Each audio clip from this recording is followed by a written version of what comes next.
public. Okay. Thank you, Steve. Okay, thank you. Good morning, everybody. We have a great panel today. We're going to do a discussion about freedom of the press, artistic integrity, and the catering to special interest. There's an article in the New Times by Joe Watson regarding this issue. And we do have these three speakers today: Joe Watson, Cameron Eichmeyer, and Dustin Goltz. Joe Watson is the night and day editor of the Phoenix New Times. He's written several articles regarding First Amendment issues at Arizona State University. They include articles on the ASU Art Museum's censorship of its own exhibition, ironically entitled Democracy in America, State Rising of On-Campus Fraternity Life. The ASU baseball fan was removed from a game and suspended from another for heckling an opposing team. And the ASU president, Michael Crow's attempted censorship of the campus newspaper, the State Press. A story he was honored to have submitted to the 2005 Joseph L. Buckner Freedom of Information Awards Committee.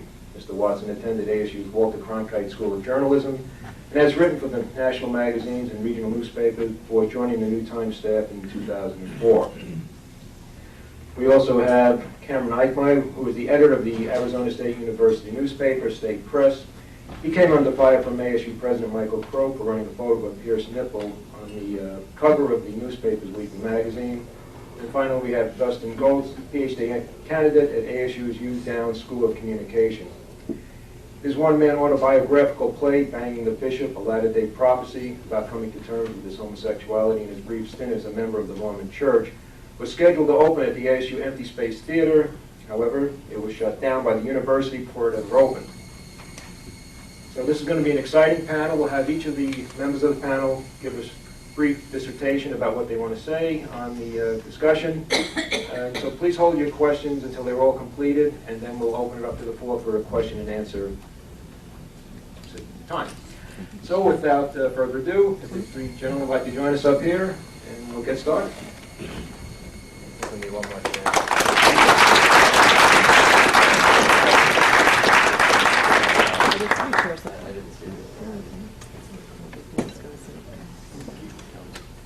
Guys, you have to share a microphone, unfortunately.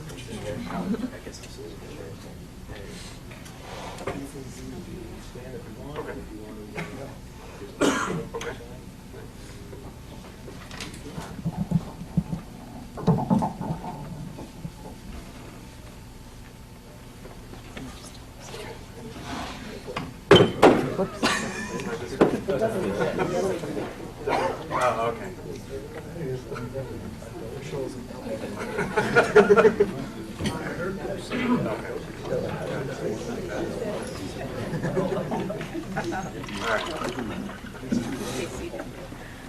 My name is Joe Watson. I'm the night and day editor of Phoenix New Times. And before I begin, I'd like to offer Bob a job at New Times.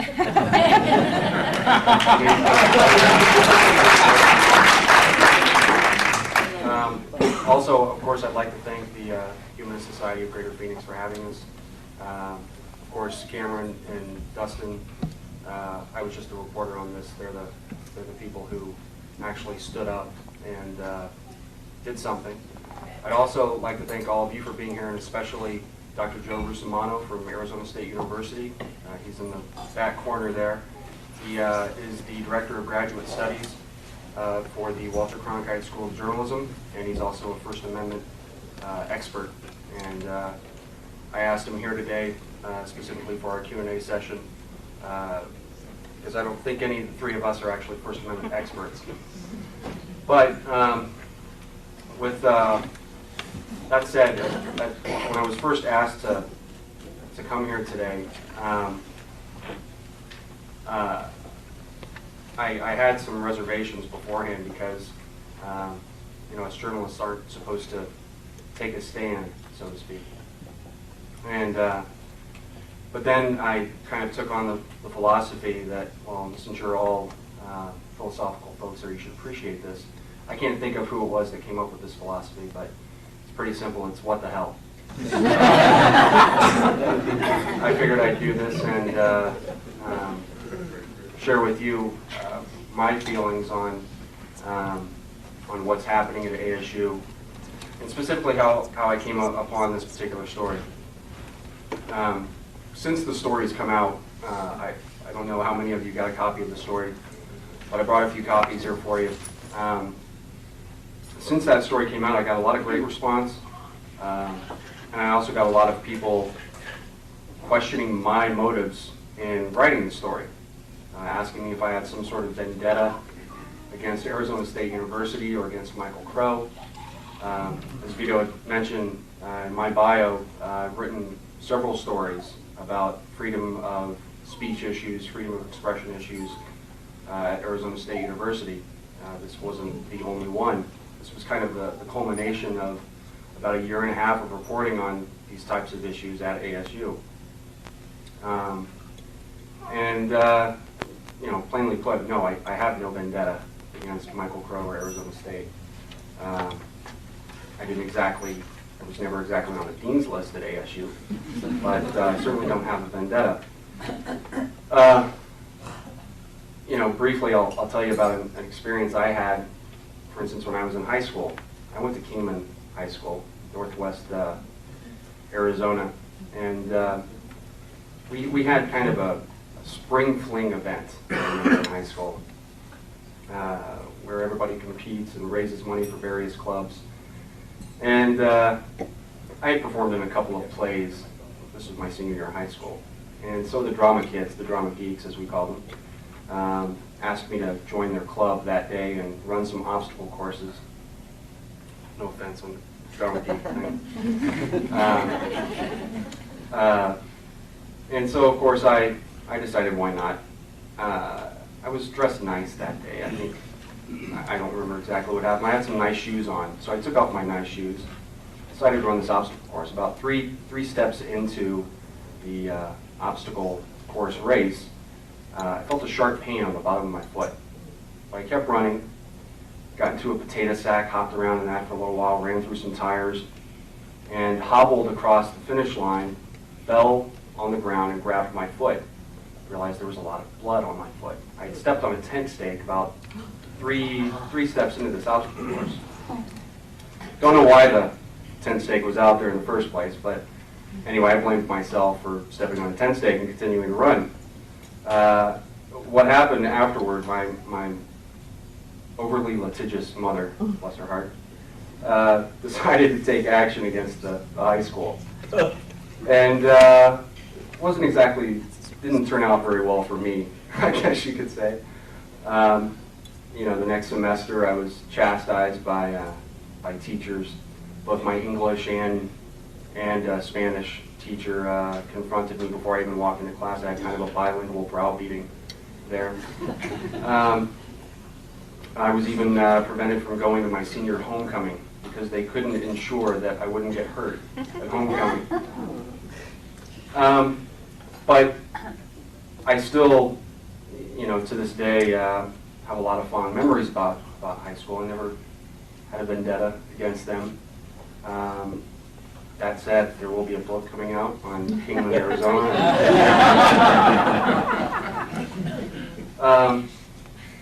So the reason I bring that up is you don't need a vendetta against Arizona State University or Michael Crow to witness what's going on there. And I mean, it's all right there in the open. It's all public information. That's how I got this information. Was by being on campus, requesting some emails that all of you in this room can request, and you know, found obviously some pretty, to me, some very troubling things. Whenever freedom of the press, freedom of speech, freedom of expression are impugned, that's definitely cause for concern.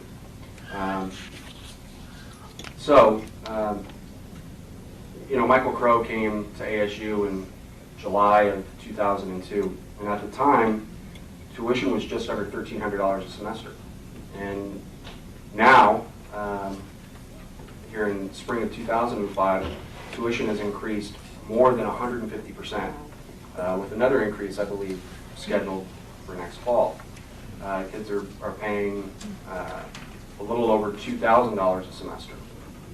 And, you know, the university, even before Michael Crow, Laddie Core, was having issues with the Arizona State Legislature in getting an appropriate budget for one of the largest public universities in the country.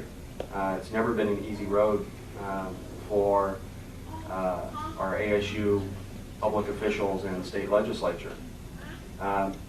So to his credit, when Michael Crow got here, he just said, well, look, we're obviously not going to get the state legislature's help, so we have to be creative and think of other ways to pump some money into this this university. And he's done that, to his credit. Not only did he bring in Mr. Ira Fulton, who is in the story quite a bit. Ira Fulton wasn't the only $50 million donor that Michael Crow brought in. There's also William Carey, who the School of Business is now named for, who also brought in $50 million. Before Michael Crow showed up, there was no TGen in the Valley, no biogenetics hub that the Valley can now point to. There was no massive ASU Foundation building on University Drive, which is ASU's private fundraising vehicle. So Michael Crow, as I said, to his credit, has done quite a bit to pump some funding into that university. But at what price? Sorry for the pun there. Through my reporting, and I'll tell you how I found this out. I just happened to be on campus one day, and I used to work for the State Press. I was the managing editor of the State Press, and at one time I was also the editor of the State Press magazine, the weekly supplement that this hideous nipple was on the cover of. Actually, it's not hideous. It was pretty nice. Nice job.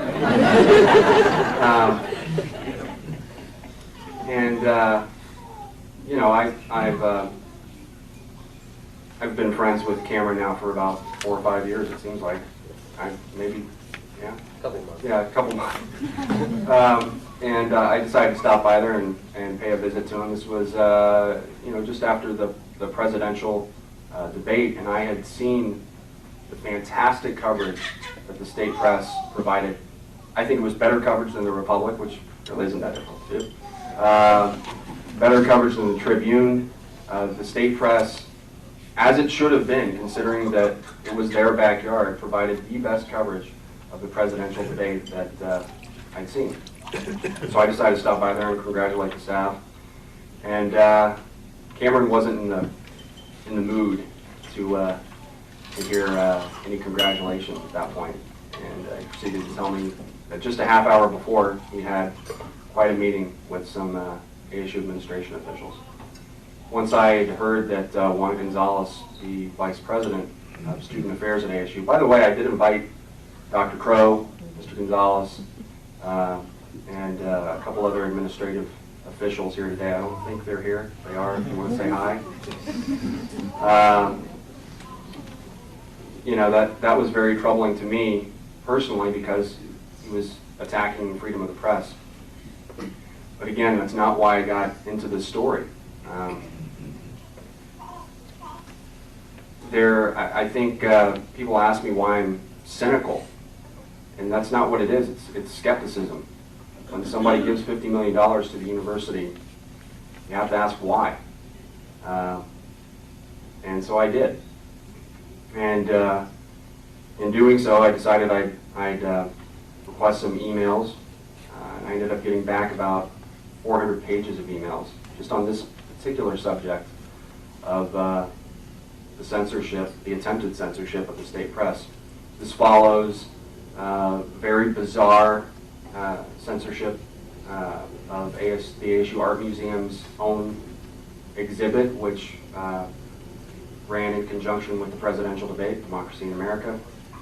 It follows the athletic department, as Vito had mentioned, kicking out a fan for heckling another team.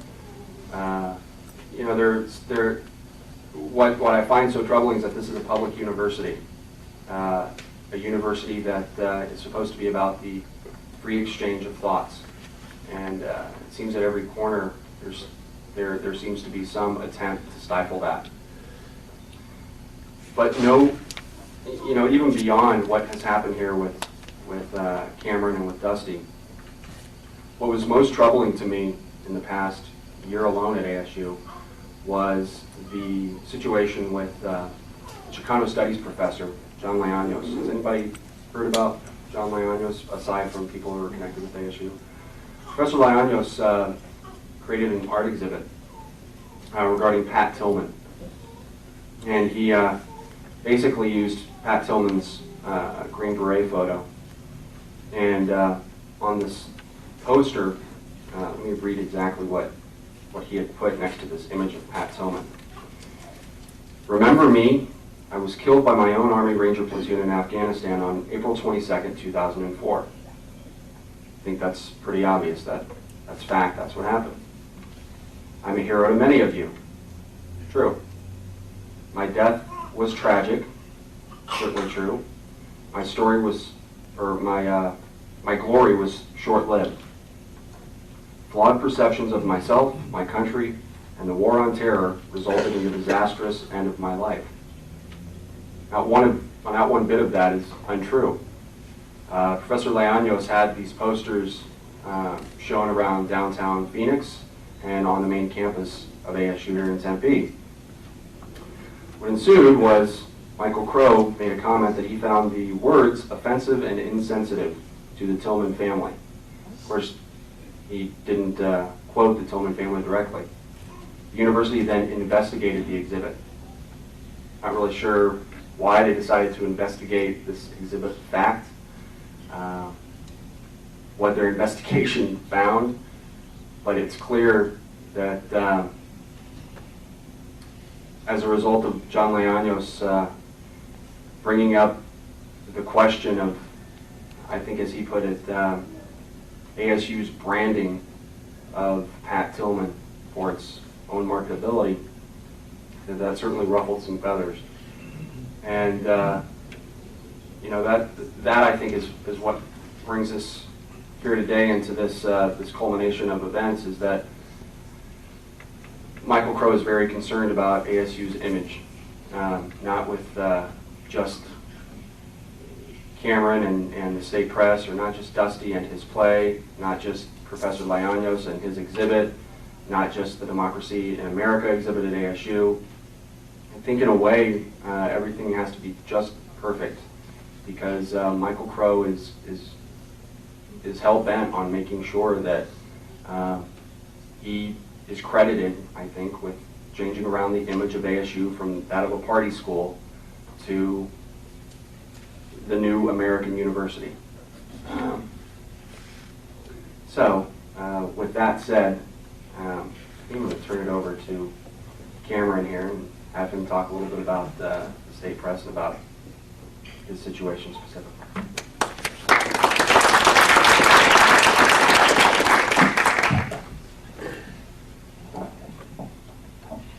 Hi, my name is Cameron Eckmeyer. I was the editor-in-chief of the State Press last semester. This semester is my second semester, and I've been on staff there since fall 2002, I believe. And I started as a sports writer, worked my way up, and was fortunate enough to take over the paper, probably for the most interesting semester it's seen in a long time. Not just because of what we've come to call it Nipplegate, but it wasn't just because of Nipplegate. We had a fantastic semester, as Joe mentioned, the presidential debate.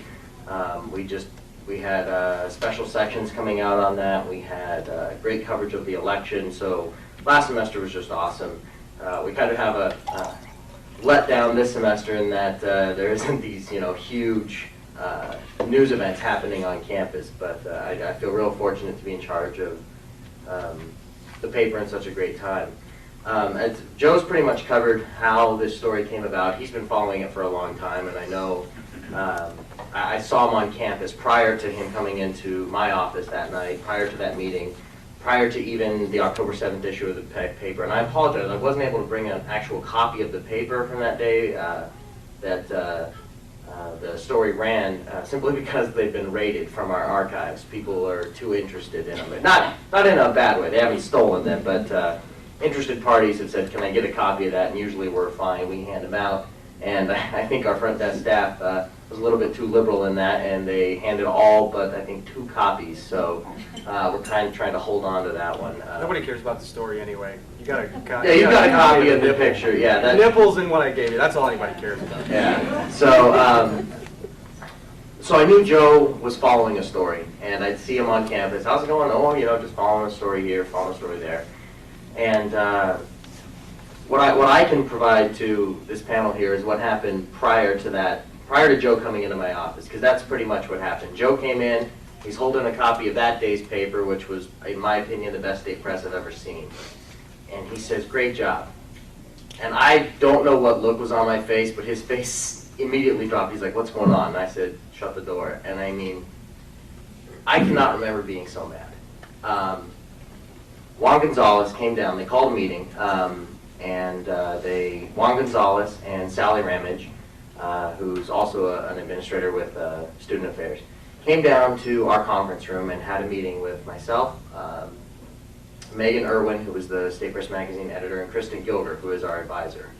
And I knew they had a problem with the photo, and things have come up before with the State Press where problems have come up and the administration is kind of mad, and they talk to us, and we remind them that this is a First Amendment issue and that we respond to our readers. We don't respond to pressure from administrators. We don't respond to our advisor. Our advisor can tell us, you know, I don't think this is a good idea, but ultimately it's the student's decision. And in the past, I would say we butted heads, but it never quite got to the point that it did last semester.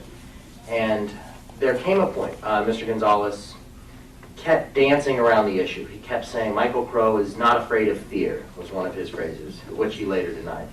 And he was dancing around the issue. He was grilling Megan Irwin, and it came to a point where I realized this wasn't just a normal meeting, so I stopped him, and I said, what is it? What do you want from us? Do you want me to apologize? Because I won't. There's nothing to apologize for, in my opinion. If you're asking for me to admit that we made a mistake, that's not for me to decide right now. As I'll say a little bit later, I'll touch on that more later, but I said, tell me exactly what you want to hear. And he stopped and he said that if he had to come back down there for another meeting, we wouldn't be discussing this issue, we would be discussing an exit strategy. Those were his exact words. And when he used that phrase, exit strategy, I think I saw red, but I was also very afraid for the paper. So once I determined that that was basically their stance on the issue, went back to the newsroom. I was, as Joe wrote, I was brooding, and I talked to Joe. And from there, I actually didn't talk to Joe on the record for a while. It took some prodding, because first and foremost, I was afraid for the paper. As much as I'd like to believe that the second they said it, their threat didn't faze me, I was definitely afraid for the paper. I was afraid that they would kick the newspaper off campus, and while it would come back, there's far too much alumni support and it has far too much of a history on campus, it would come back in some form, it would be a devastating blow. And so I was afraid. I really wanted to keep the problem in-house because I thought, well, we can deal with this. It's not that big of a problem. And Joe kept saying, no, I think it is a big problem. I think it's a story that needs to be told. I think this is a trend here. And I thought about it, and I finally talked to him, and the rest is kind of printed history at this point. But one point that maybe a lot of you don't know about, and Joe was the editor at State Press Magazine when this particular cover ran. What shocked me is, I think the trend that Joe is talking about, that Michael Crow or the administration was increasing their efforts to kind of improve ASU's image. I believe it was fall 2002 or maybe spring 2003, somewhere in that range, where State Press Magazine covered an art exhibit, an erotic art exhibit. And the cover photo, I believe you could see nipples, correct? Yeah. Yes, you could. And it was an art. It was an art No, State exhibit. Press Magazine does not have a nipple fetish. No, it doesn't. It just happened to be, you know, they were covering a story, and this was a picture. It was It was one of the art exhibits, and I didn't really have a problem with it. And the reaction, as far as I remember, there wasn't one. Am I wrong? It definitely wasn't near the range that this one, that the reaction was for this particular photo. And so it shocked me that that photo ran and Michael Crow was president, and there wasn't really a reaction. And then some events happened. Something happened where this nipple, the second nipple, caused much more of a stir. And exactly, something happened, and in between, ASU started to get some money, and so I'm not sure if that is exactly the cause, but it seemed to have a big influence when someone who gives you $50 million and since then even more says that they're offended. I think you might want to listen a little bit more. So I thought that was very interesting, and maybe a lot of people here don't know that it wasn't like this was the very first time State Press Magazine has done something a little bit edgy or a little bit out there. The other point that I wanted to make was I wish that we had had this battle with the university over something investigative, over a story that caught the administration doing something wrong, and that the reason they wanted to censor us is because they didn't want to be caught. I wish it had been that story. However, the point of the battle isn't what was printed, it's the right to print it and the responsibility that our staff took with that decision, that we had with that decision. We discussed it, we debated it, and we voted as a staff. And we won't always be right. Just because you vote editorial, just because the 12 members of the editorial board discuss an issue, and just because we vote on it and debate it, doesn't mean we're going to make the right decision. It could be wrong. We might have to retract the statement. We might have to apologize for a photo. But the point is, it is the newspaper's freedom to print that, and in the editorial board's responsibility to debate that decision, weigh the consequences, and when they make that choice, to stand behind it, and if it is determined that they made a mistake, apologize for it. So that was the heart of this debate and the heart of this battle. And the point that I tried to make with anyone I spoke to about it, and that I'm making now, is that to me it could have been a blank page, and if they'd had an issue with a blank page, I would have fought the same for it. So I don't believe I was defending the nipple, per se, as much as how important it is, how important the First Amendment is to me, and how important freedom of expression is to me, personally and as a newspaper editor. So that was the heart of this debate, and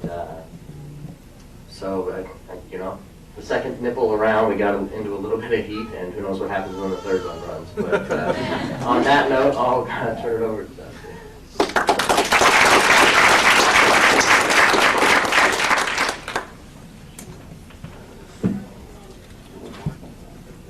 A little dry. I'm a little, I am too. Take a break, water break here. Switch.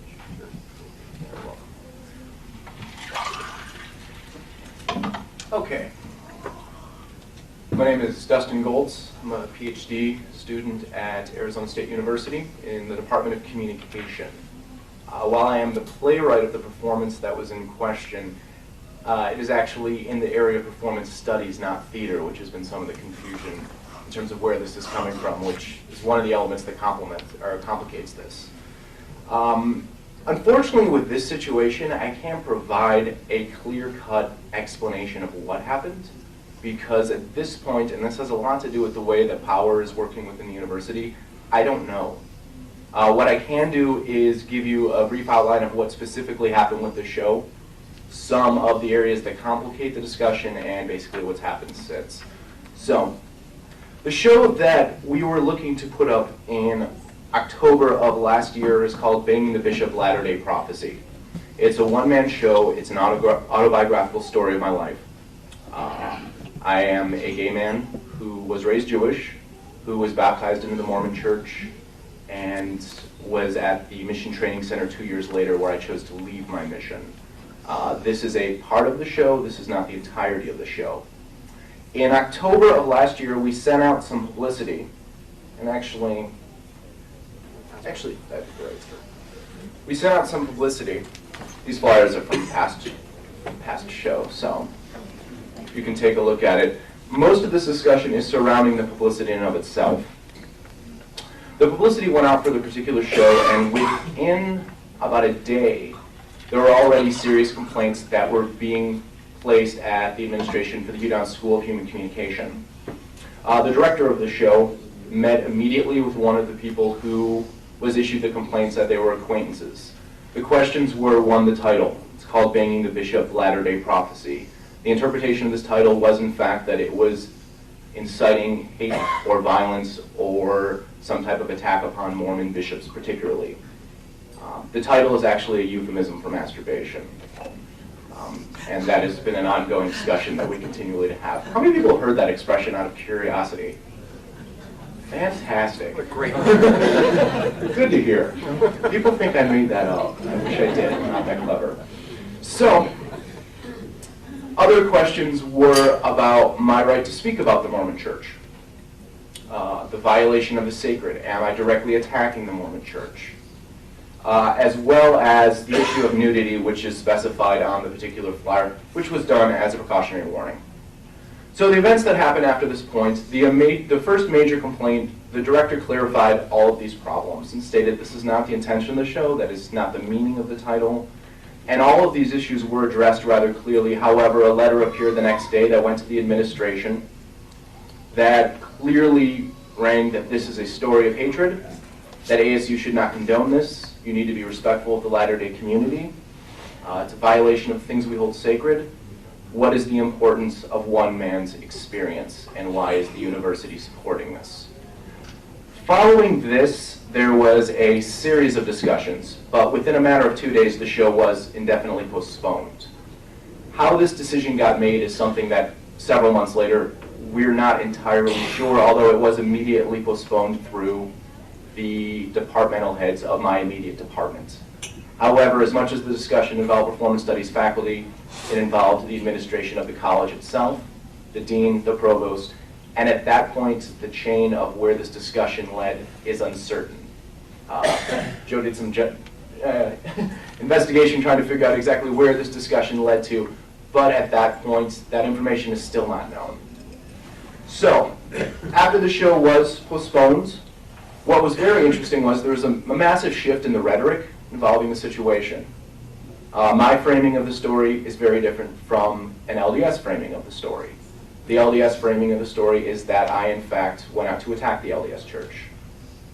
Now, it's important to recognize at this point that at no point in this discussion has my show been read, evaluated, nor in a series of discussions that go as high as the provost, perhaps higher, have I been involved in these discussions. The content of the show is not an issue. The major charge being hate speech. I was being charged as preaching hate speech against the LDS Church. This being their primary claim, once the show was postponed and the text was evaluated, there was no further discussion of hate speech. It was not founded in the text, and nobody has claimed that there is since.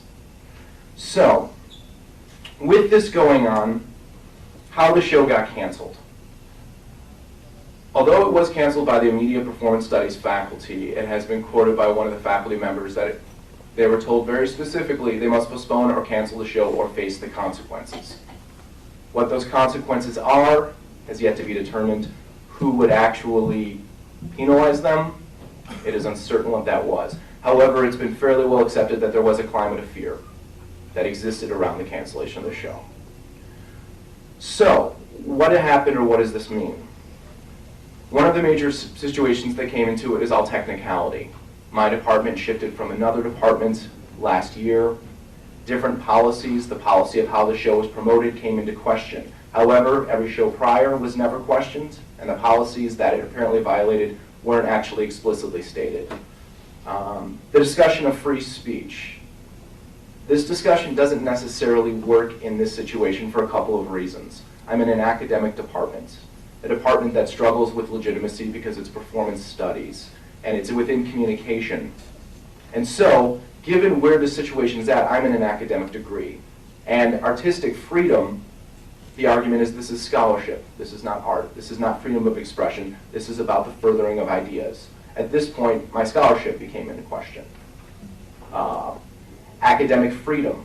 This became very muddled because the lines of where academic freedom protect and do not protect have not been specified to me at this point, and I still am not sure where those boundaries are. It is highly problematized by the fact that I'm also employed through the university. So I am a student, but I am also an employee. As I said, the issue of hate speech, although that was the initial charge, dropped completely off the map. And in my opinion, what essentially happened is that there's been discussion of if this is about homophobia, if this is about silencing gay voices on campus.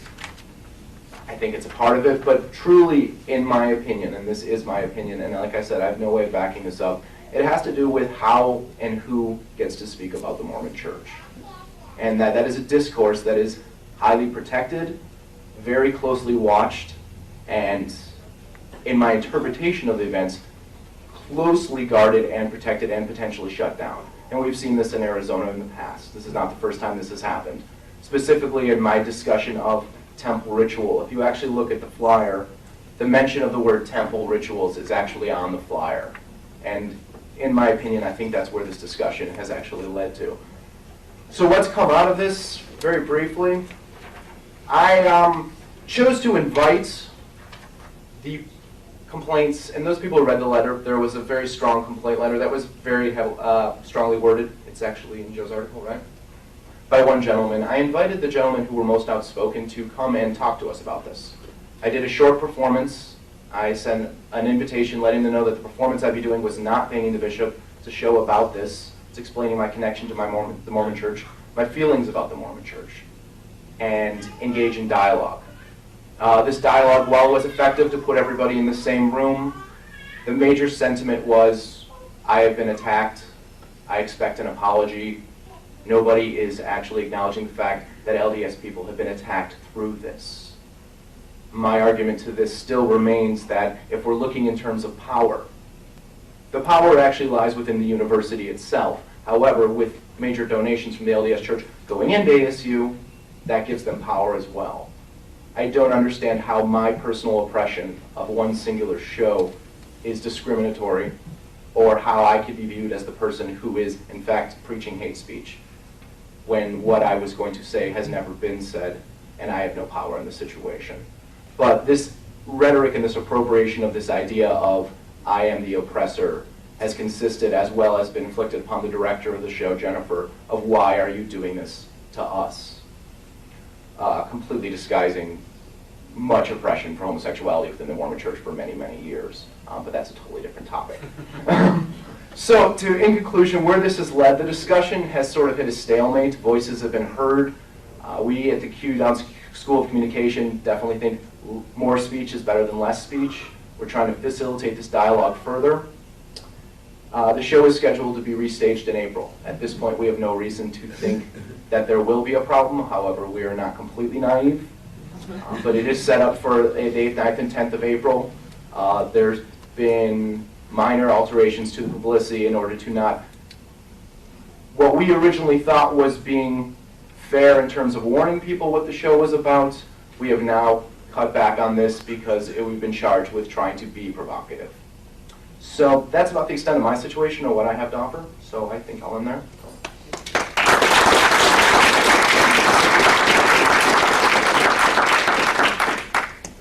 Throw it open to questions. Let me do something real quick.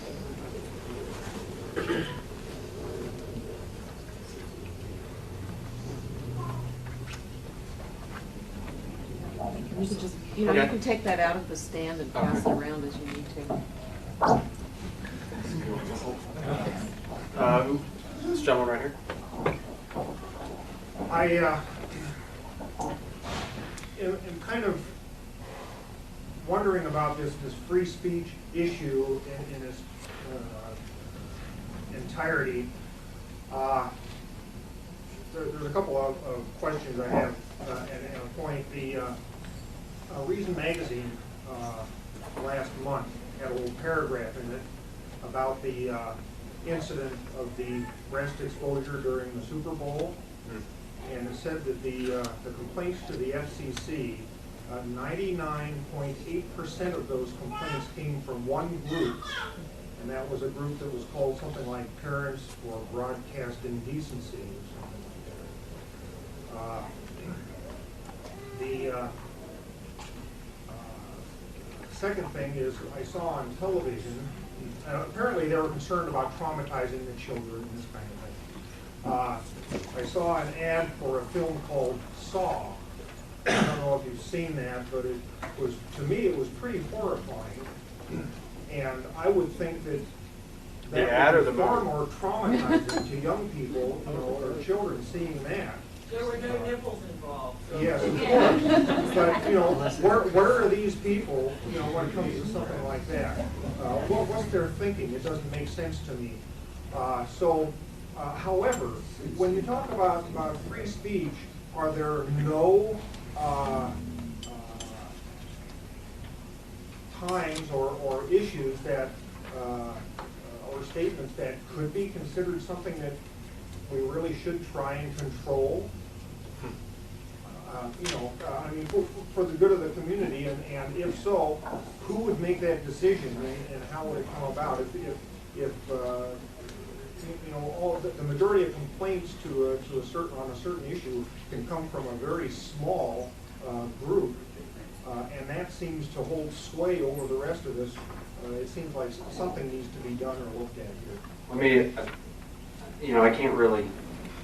That's why I'm glad I invited Dr. Joe Rusomano here. But one thing I am going to say regarding controlling content in the community is that, even if you wanted to say that, for instance, the cover of the State Press magazine that week with a pierced nipple on its cover, let's say that you wanted to say it was obscene, which, has anybody ever heard that the quote, I forget, which Supreme Court Justice was it? Right. Who had said, I don't know I couldn't tell you exactly what obscenity is, but I'd know it if I saw it. It would be difficult to make that claim, for instance, on Cameron's and on the State Press magazine cover, but even with that, there's something called captive audience, where basically anybody walking by can't help but be exposed to this obscenity or this whatever that should be kept from the view of the public or of children, whatever. And this, the cover of the State Press magazine that week doesn't fit into that criteria because the magazine is printed on the back of the actual State Press. It's folded over, put into a nice pile where not just anybody can, you have to look for it, if you know what I mean. It's kind of a similar thing that we go through at New Times every week, for instance. There are some things that we, believe it or not, there are some things we won't put on the cover. There are some things that we won't put in headlines, some things we won't put in cut lines for photos, because these are things that if you're a reader or a casual passerby, that you can't help but be exposed to. Anything that might push the envelope a little bit, we kind of keep in the story because you've taken the opportunity to sit there and want to expose yourself to this story and this topic and this subject. So I think on the other portion of it, I'm going to turn it over to either these two guys or Dr. Rusomano. I would love for him to address that, if that's okay. I can actually talk real quickly. Sure.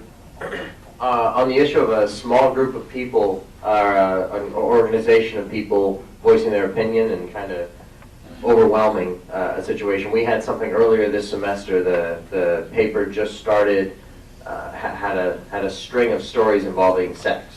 We had a sexual column begin called Sexual Discourse, and we had a couple of stories run. One was a cover story on thrill sex. ASU DPS and Tempe PD said that they catch people having sex in public around campus all the time, and we thought that was an odd trend, and we did a story on it. Anyway, a group of people called the Americans for Decency were offended, and they posted Michael Crow's email and contact information on their website and began to call him and send him emails. And actually, one of the points I didn't make earlier, after last semester, the administration has really softened their stance. Whenever a complaint comes in now, rather than addressing it themselves, they just forward it over to me. And I deal with it from there, which is the way it should be, because the administration isn't involved in making the decision, therefore they shouldn't direct any questions about that decision to them. So anyway, that has changed for the better. But there's a very small group of people who are who aren't on campus, who are not in our readership, who some of them aren't even in the city. They live in different parts of Arizona, and they are not reading the story. All they get is a select snippet, and it's paraphrased at that. It's not even a direct quote. They misspell my name. They made up a quote from me. They said they have the Eckmeyer says, and they have me in quotes, and I never told them that. And so these people are giving misinformation, and then they are using that and calling Crow and calling me. And I've actually talked to two of them, and when I started the phone conversation, one woman was very angry, and as I explained myself to her, she kind of started to realize what the real situation was, and at the end she said, I apologize, I was very rude to you earlier. So I do know that can happen, though, and I think it does, where you have a small group of people who get very angry, and they start a letter writing campaign or a phone call campaign, and I think it is a problem where situations become big scandals or big topics of conversation, and it isn't really the majority of people who are angry about a certain topic or a certain article or picture or performance. It's actually a small minority, and they make a big noise. Maybe you guys should take note. That's right. Yeah. Social Security Dr. issue. Romano, do you want to say something? Sure.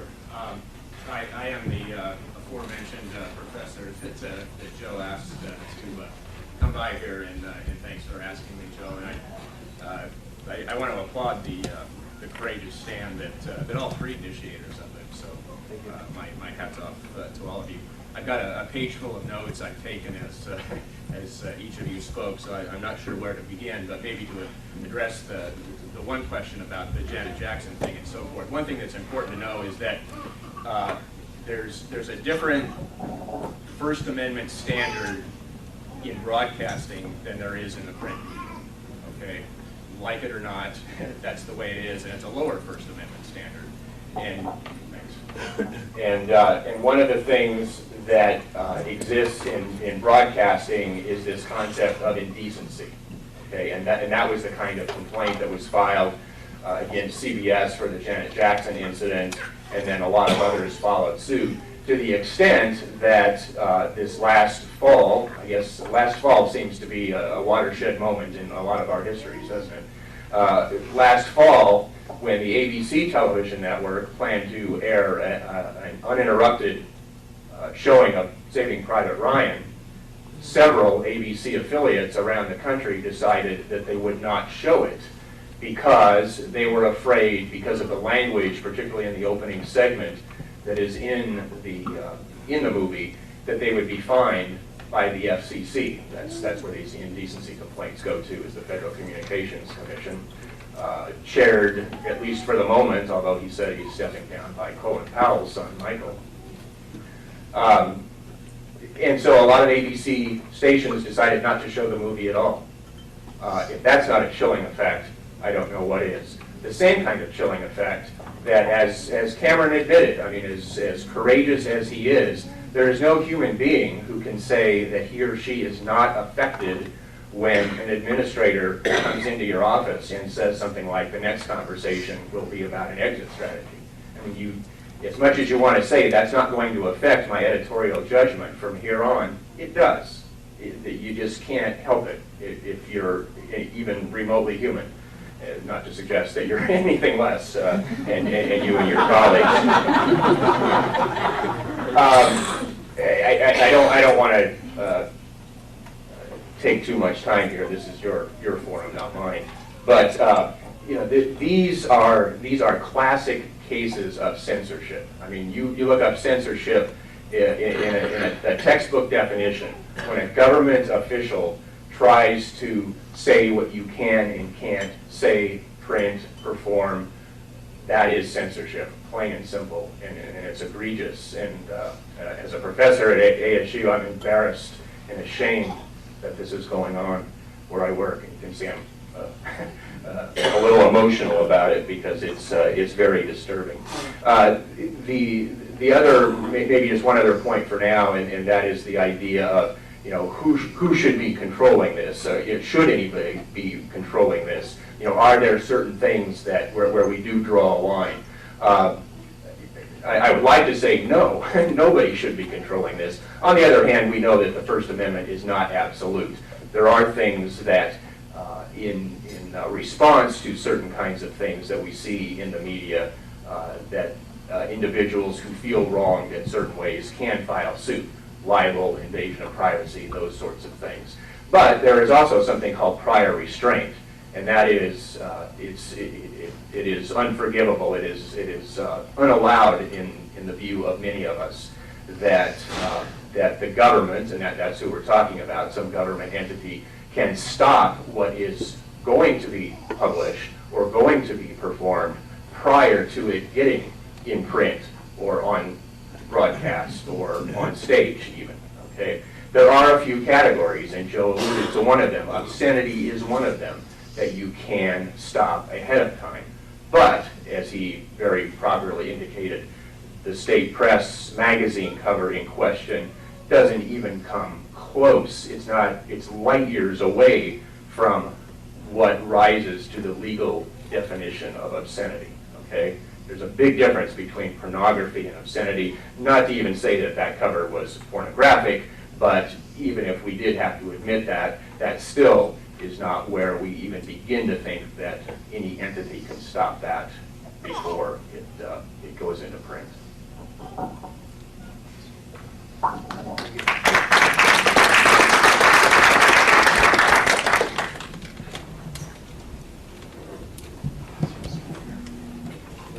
Did you want to ask a question?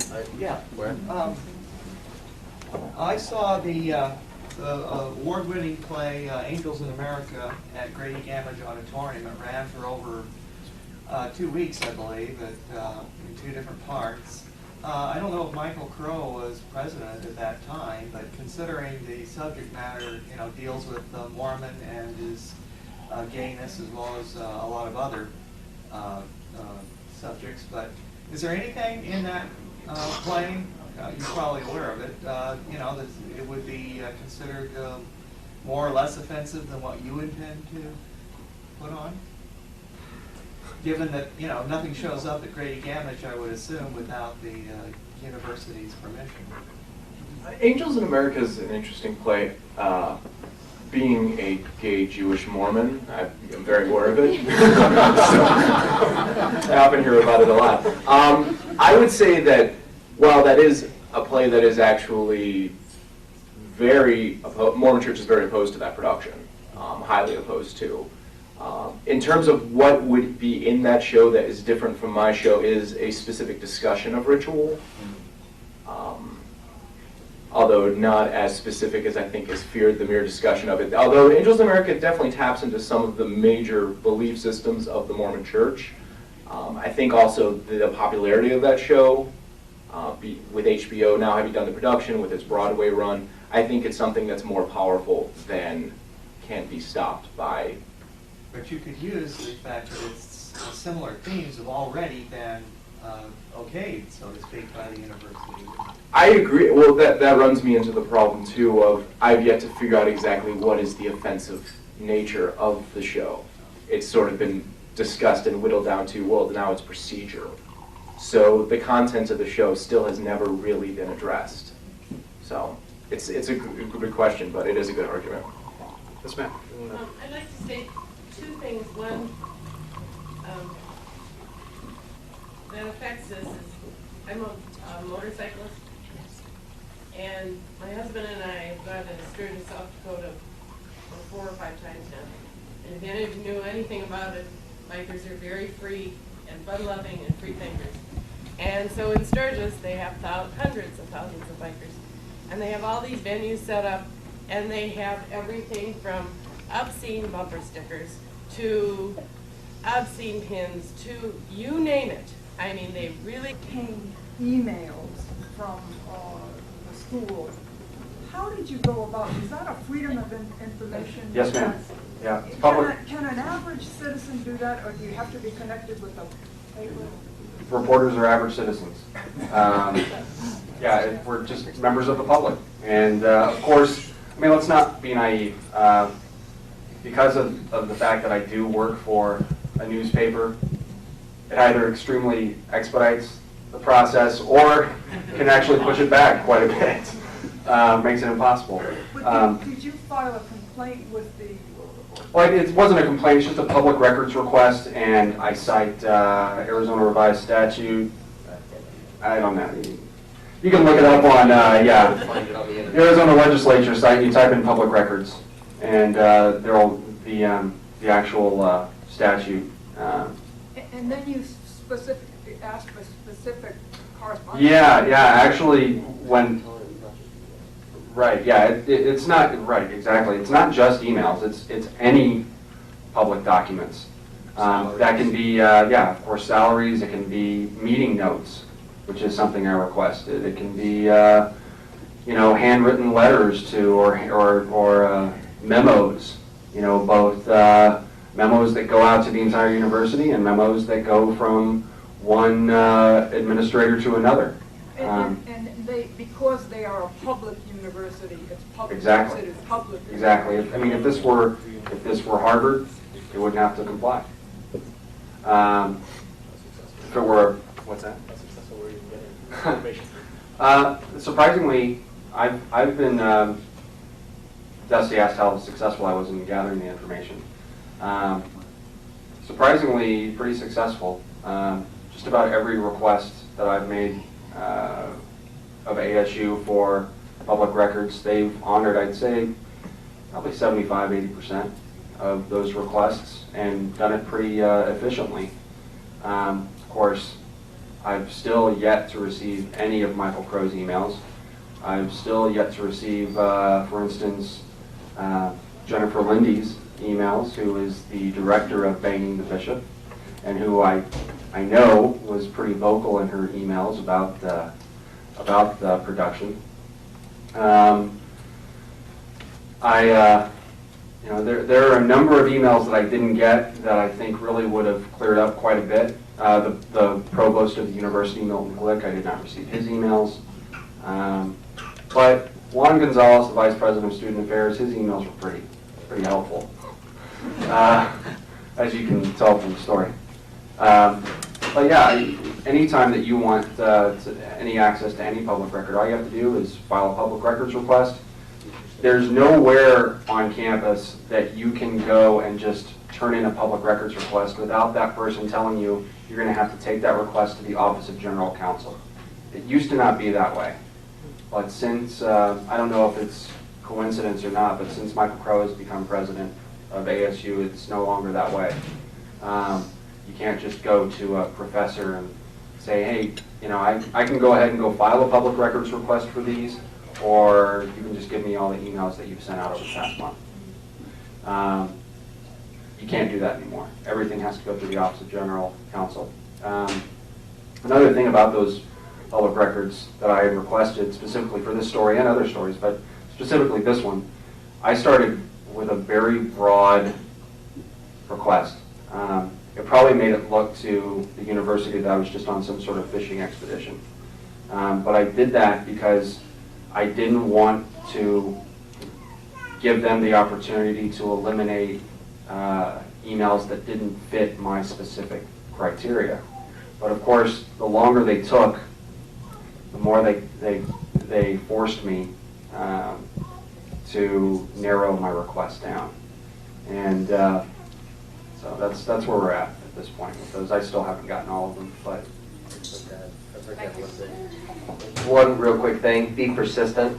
Remind them that just because you don't have a title behind your name that is involved with a newspaper or a magazine, you have the equal rights to those records. So if you're going to file a request, just be persistent. Continue to harp on them and remind them that problems, if they don't comply with your request, they're breaking the law, and make sure they are reminded of that, and they should comply. You have to state a reason? No. No, you could walk down on any day of the week and tell them the reason you want it's because it's Tuesday, or, you know, it could be Thursday, and you could say it's Tuesday, it doesn't matter, you just tell them, Thank you. give them to me. Yes, sir. This is not directly related to the topic, but I gotta ask, how does a Jewish gay man get hooked up with the LDS? Show's running April 8th, 9th, and 10th.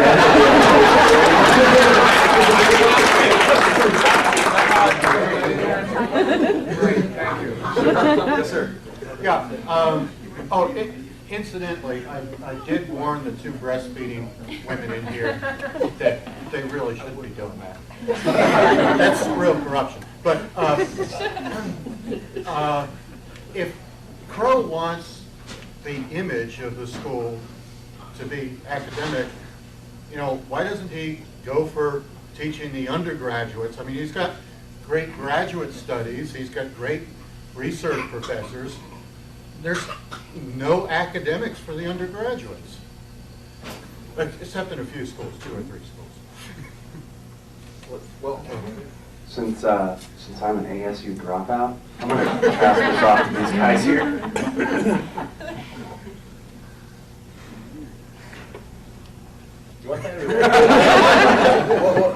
You're wondering why you wonder why Crow doesn't build more of an academic community for the undergrads? Yeah. He's trying to do that, except his approach, I think, is a little bit different. And I don't know if this is directly related to our situation. My take on it is when we did an interesting story on him over the summer on how Crow was in college, and we had a reporter follow him around and find out about his college days. He didn't really tell us much, but from what we determined, he was a dorm rat. He lived in the dorm, lived in the library, and as you can imagine, studied and studied and studied. He played track at was a javelin thrower, or was at Iowa State, and basically just studied. And so I think his perception of college life isn't in tune or isn't in touch with what a lot of undergrads at ASU feel. So his view, he wants to get people in dorms. He wants as many people as possible to live in the dorms, to stay in the dorms, and live on campus and be on campus.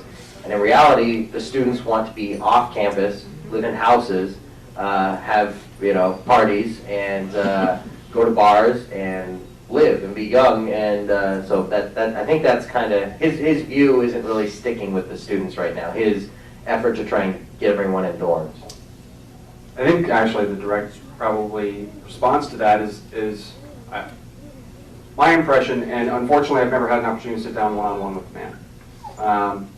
He's denied every single interview request I've ever made, which is more than half a dozen. But my impression through reading transcripts of speeches, just in observing what he's doing at the university, I think he has kind of a trickle-down theory. I think if he starts with the overall image of the university, I think if he brings in these $50 million donors to the university, that all of that will trickle down to the average student. That the undergraduate programs will improve in a few years, rather than going the other route, starting at the foundation and building up from there. He's come in and certainly changed at least the cosmetics of the university, and I think that's how he thinks he's going to change everything else. I think the gentleman back there. Yeah, I want to know if there are many Mormons in positions of power at the university and who they are. And who they are. Names will be Does taken. anybody know? Is Crow a Mormon? Yeah, I don't know that, that's not something that I would be able to access. I don't think that's something you can request in the public records. Request what their religion is, but for instance, there are two LDS persons that are cited in my story, Lane Knighting and Kevin Ellsworth. Kevin Ellsworth is the director of the Bachelor of Interdisciplinary Studies program. He complained directly to Dr. Crow about Dusty's play. Lane Knighting actually works for Kevin Ellsworth, doesn't he? Isn't Kevin Ellsworth his boss? And he wrote the rather inflammatory letter. The other thing, it's not really just Mormon faculty. The LDS Institute is right smack dab in the middle of campus. I mean, technically that's private property, sure. And me personally, I don't have a problem with religious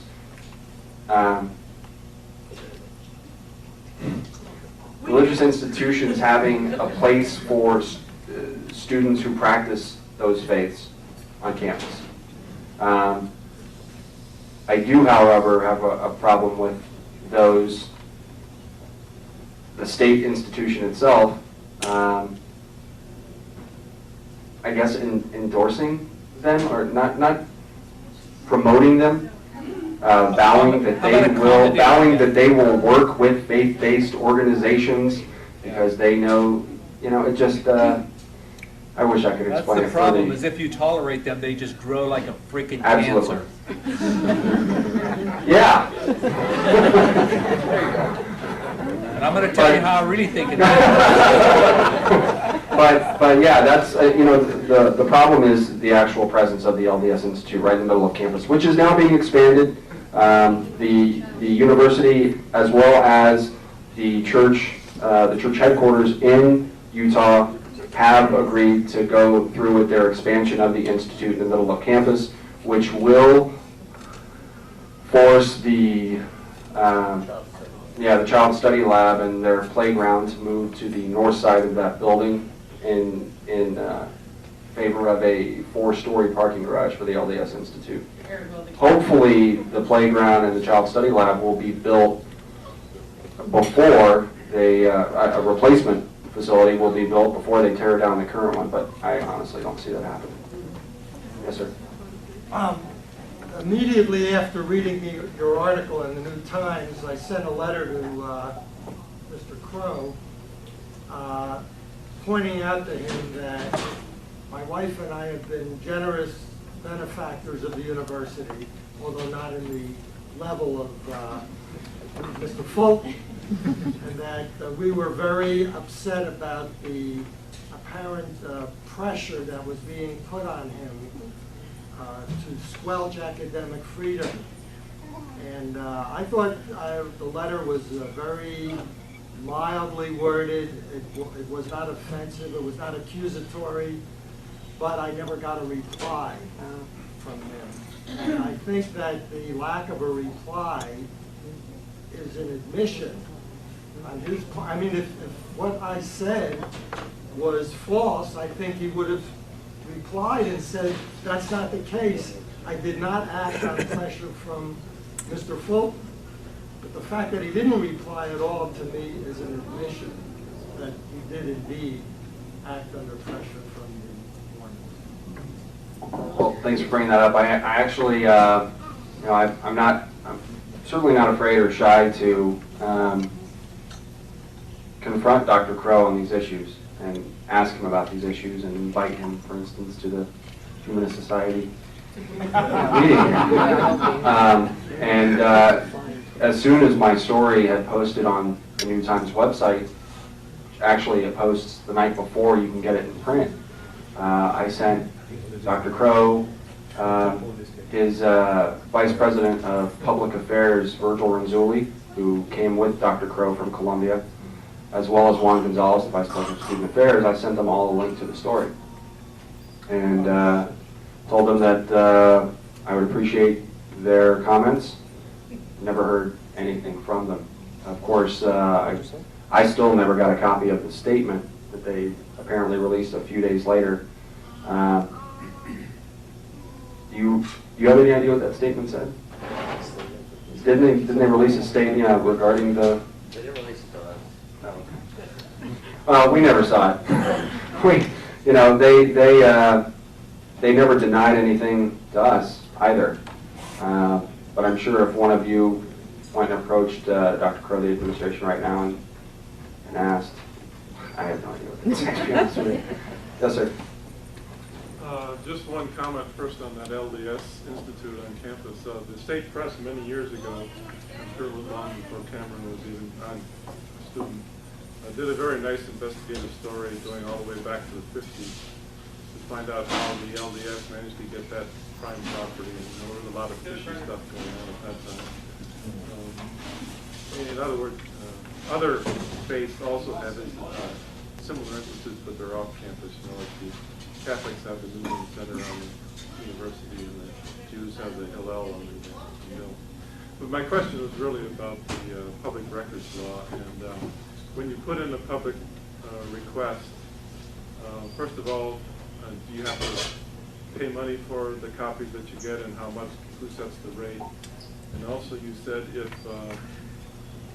if they don't file, if they don't comply with your request, technically they're breaking the law, but is there any penalty for it? Can you do anything? Like you say, you've never gotten any of these copies that you requested. Can you do anything if they just refuse to give you any copies? Let me address that last point. Sometimes you have to pick your battles. I mean, we certainly could, if we wanted to, we could threaten them with a lawsuit. We could have the New Times attorney say, if you don't turn over these records, which we still have not obtained within a week, then we will file suit based on Arizona public records law. But sometimes you just have to pick your battles. You don't want to, at least that's what I keep hearing from the New Times attorney.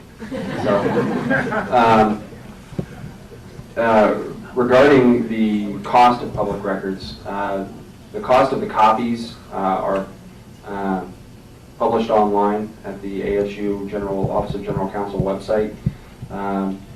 They must charge a reasonable rate for these copies. Who decides what's reasonable, I don't know, but they have been fairly reasonable for us. I mean, for the 400 plus pages of emails that I had for this particular story, I think we paid about $95 total for all the copies that were made. Which, you're paying for the actual copies, and you're paying for the time of the office staff. So.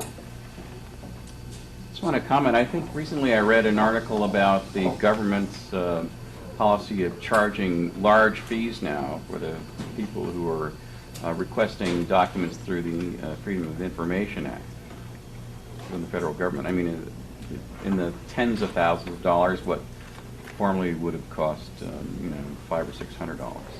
As a way of really censoring that and keeping that information from the public. Of course. This is just in the last month, I think. Dr. Usman, do you have a comment on that? I didn't hear the question. He mentioned that the cost of these public records, at least at a federal level, right, have increased exponentially. Somebody had recently made a request for public records, and the charge was somewhere in the amount of about $10,000. I'm not surprised to hear that. Something that may not surprise you is under the auspices of the Justice Department, supervised by one John Ashcroft, it's become, that Justice Department has made it much more difficult for those seeking these kinds of FOIA requests, Freedom of Information Act requests, to have them granted, or if there's no good reason to deny them, then at least making the cost prohibitive. So I don't have substantial fact to share with that, but I'm not surprised to hear that that sort of thing is going on. Yes, ma'am. Does it not seem rather ironic that with an infusion of $100 million into the university, that all of a sudden the cost of going to school has tripled, quadrupled? What happened? Why? Well, I see the point you're making, but the $50 million that Ira Fulton gave to the university was specifically for its School of Engineering. The $50 million that William Carey gave was specifically for its School of Business. So, unfortunately, all of that money, and where it goes, that's deemed by the benefactor. And both of those gentlemen decided to that they wanted that money to go specifically to these areas. Unfortunately, that $100 million will not benefit all 55,000 students. It certainly helps those programs. But then you have to also, I think the other question that you have to ask is, what research, what programs will both of these schools be implementing on behalf of their namesakes? Ira Fulton certainly has his own pet projects. He certainly wants some things researched and delved into.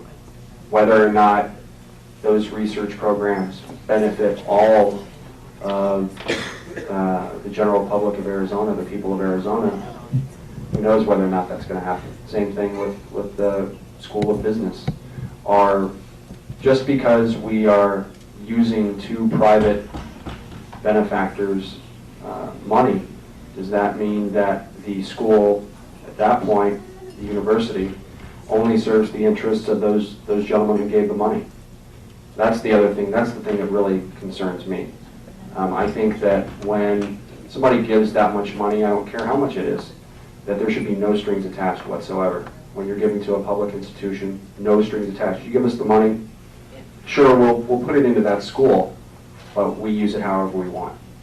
And if it's going to be something different than that, if that benefactor is going to say, well, no, these are the things that I want, well, then the public should have input on that. The public should be made aware of what that person wants done with that money, and the public should be able to vote on it, whether or not they want to accept that money. That didn't happen in this case. So we don't know, really what, I mean, we could get a copy of the budget for both schools and find out that they're going to be pretty extensive. But yeah, you can certainly do that to find out exactly what they're doing with that money. Yes, ma'am. This is directed to Dusty. Will we need tickets to come to your play, and where are they available, and what is the cost? The tickets are free. You can book them on the website 2 weeks before. If you're interested afterwards, I can give you the information on the website. You can book directly. Maybe we can put a link on our Oh, website. We can put a link on our website. Perfect. It's actually on the back of the flyer. Just check in the... We'll have a link up on our website if you go to... This is great publicity. I guess it'll be where past speakers. Go to past speakers, because after someone speaks to our group, they get the second category. It's like home, upcoming, and then past speakers. You go there, look up today's talk. It'll be under Dustin's name. There'll be a link to where you can get tickets. So we'll get the URL. Are there any other religious interests represented on campus equal to what LDS has there? Not equal to what LDS has now. And then in what? There's a little tiny Methodist church. Could you repeat the question? The question was, are there any other religious institutions as represented on campus as the Mormon Church or the LDS? The answer is no. There are a couple that are off campus that are pretty good size, but not on campus. There's a small church next to Hayden Library, in between Hayden Library and the Memorial Union. Is it the Methodist? A little chapel. Yeah, it's a little tiny chapel, but it's not like a religious center. Yeah, it's just like a little chapel. So, as humanists, could we be represented as ASU as a non-religious? We donate $50 million. Yeah, donate $50 million. Yeah, if there was space, I guess you can make that case. We'll pass the plate right now.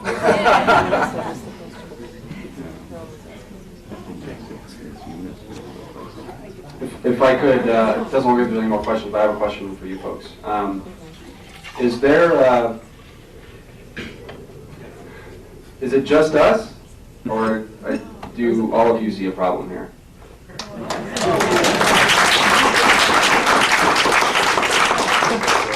That's why we invited you. All right, well, I'm glad. Yes, sir. Several years ago, I watched as Congress basically did away with equal access and equal time. And from that point on, it's just been a very accelerated downhill to there's only one voice to be heard, and that's the extreme right. Did anybody else remember when that happened? Yeah. Reagan got rid of that. It was in the 1980s. Jennifer, do you want to say something or ask something? I saw your hand. I know, I'm just really trying to make myself shut up. But I think I do want to say something. And what I'd like to say is that because I've been kind of a part of what's happened, and because I'm also a member of the group that postponed Dustin's show, I sit in this kind of awkward and interesting, and I think important position. And what I would like to say in defense of the university is that Milt Glick, as well as Alan Artemis, who's the assistant dean in the College of Liberal Arts and Science, did call together the faculty to have a forum to discuss academic freedom. And Dusty's issue is one of the issues talked about, as well as the Pat Tillman piece. And one of the things that I will say is that the faculty is being persistent in saying we insist on academic freedom. These are also very complicated legal issues that have to do with Dusty's right in terms of his scholarship, as well as what is artistic freedom. And I don't think that it's real simple, and I think that the university is attempting to evaluate that these issues last semester did raise a dialogue and a conversation.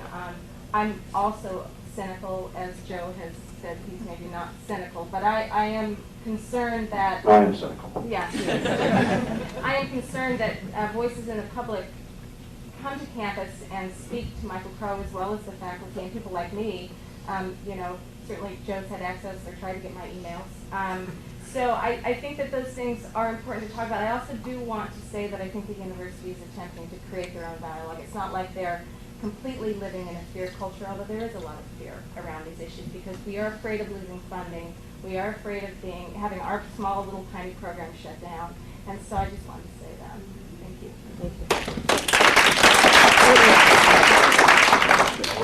When you come to Humanist organization and ask us if here's a problem, I think you're speaking to the choir. That's why we invited you, if I may use the word choir. Yeah, we're the choir. But I think what might be more helpful is a call to action. What can we do? What can we do? She wants to know. What can we do? That's always my bottom line. What kinds of action can us as a group or individuals Take the hint from the so-called far right wing, who are very successful at letter campaigns and posting Michael Crow's email on their website when something shows up in the state press that they disagree with. Actually, it's AmericansForDecency.com, and state press is the #2 state threat currently to decency in the state. I can't remember what number 1 is. We are. But all they did is put Michael Crow's contact information, and a couple of days later I'm getting phone calls and emails, and that's all it takes. So you obviously have a large group, large membership, people who want to voice their opinions. So it's not limited to those other groups. You've got email access, you've got phones, mail. You have the numbers to be heard, so that's probably the best way. Thank you. We're going to let that be the last. Oh, yeah, go ahead. Oh, you have Nope, something? that's all right. That's all right. Okay. That's just that, we have a couple other things. First of all, we have something for each of you. Ito is going to join us. Thank you. Thank you. Those are our Humanist mugs, so you'll remember us. Display them prominently so everyone will know you're here. Thank you. Please stay seated for just a moment. If you appreciate the Humanist Society of Greater Phoenix and would like to see more, then subscribe to our channel and check us out on Patreon. Links are in the description.